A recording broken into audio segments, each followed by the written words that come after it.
Okay then I'll call you back. Yeah bye. Hello sir, మిమ్మల్ని చూడడానికి వేణు అని ఒక ఆయన వచ్చారు.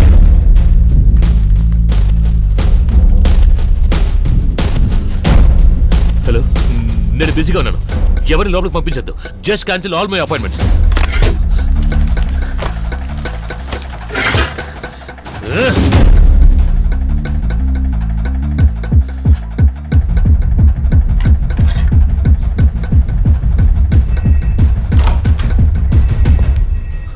Hi, I'm Venu.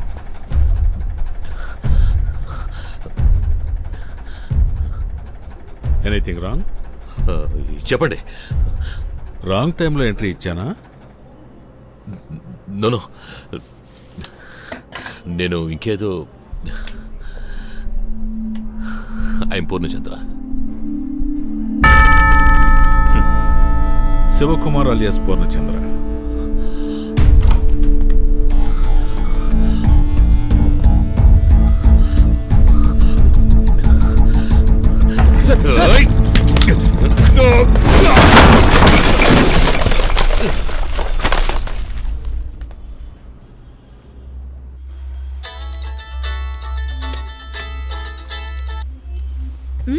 మధు, ఈ లాస్ట్ 6 months లో నువ్వు ఏమైనా ఇన్సూరెన్స్ పాలసీ తీసుకున్నావా? పాలసీనా? లేదే. Accident insurance policy? ఒకవేళ నువ్వు ఇప్పుడు వర్క్ చేసే ఆఫీస్లోనో లేకపోతే బెంగళూరు ఆశ్రమంలోనో ఎవరైనా తీసుకున్నారా? లేదు, నాకు తెలిసి ఏ ఇన్సూరెన్స్ పాలసీ తీసుకోలేదు. ఎందుకు సడన్ గా అడుగుతున్నావు? లేదు, ఏం లేదు. I call you back Madhu.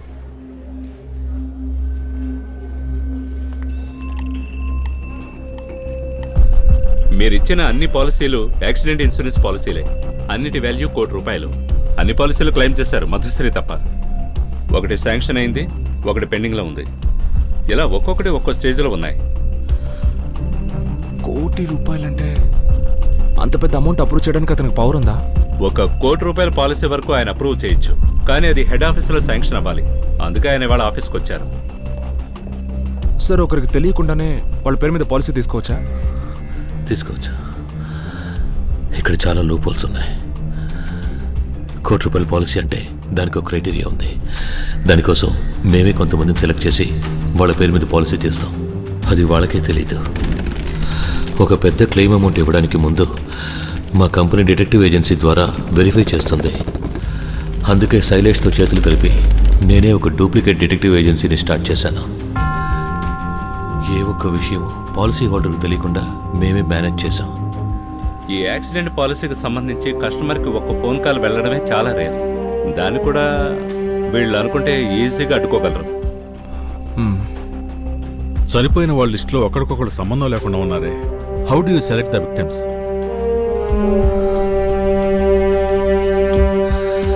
అన్ని కంపెనీస్లోనూ ఎంప్లాయీస్కి ఇన్సూరెన్స్ అంటూ ఉంటుంది. అలా మా సర్వర్ నుంచి లాస్ట్ ఇయర్ డేటాబేస్లో ఉన్న అన్ని పాలసీ డీటెయిల్స్ తీసాం. అందులో ఎవరు పేరెంట్స్ ఫ్యామిలీ లేకుండా సింగిల్గా ఉన్నారో ర్యాండమ్గా సెలెక్ట్ చేసాం. అందులో ఎవరి ఇన్కమ్ ఎక్కువగా ఉందో చూసి వాళ్ళని సెపరేట్ చేసాం.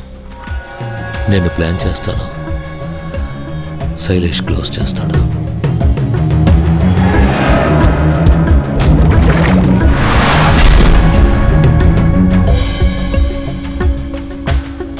ఇందులో అసలు వేణు ఎలా ఇన్వాల్వ్ అయ్యాడు? మాకు వాళ్ళ పర్సనల్ డీటెయిల్స్ మాత్రమే కాకుండా వాళ్ళ ఒక్కొక్క యాక్టివిటీని మానిటర్ చేయాల్సి వచ్చింది. అలా ఒక్కొక్క మర్డర్ని యాక్సిడెంట్ అని ప్రూవ్ చేయడానికి చాలా ఇన్ఫర్మేషన్ కావాల్సి వచ్చింది. దానికోసం ఇదే ఫీల్డ్లో ఒక ఫ్రెషర్గా వేణుని సెలెక్ట్ చేశాం.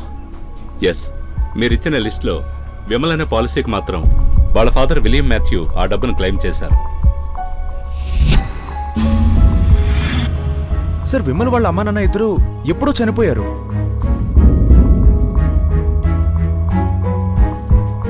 మరి ఆ డబ్బు మీకెలా వస్తుంది? చనిపోయిన వాళ్ళందరూ అనాథలు కాబట్టి వాళ్ళ డీటెయిల్స్ తీసుకుని మేమే క్లెయిమ్ చేస్తాం. క్లెయిమ్ అప్రూవ్ అయ్యి కంపెనీ నుంచి డబ్బు రాగానే దాన్ని మేము షేర్ చేసుకుంటాం.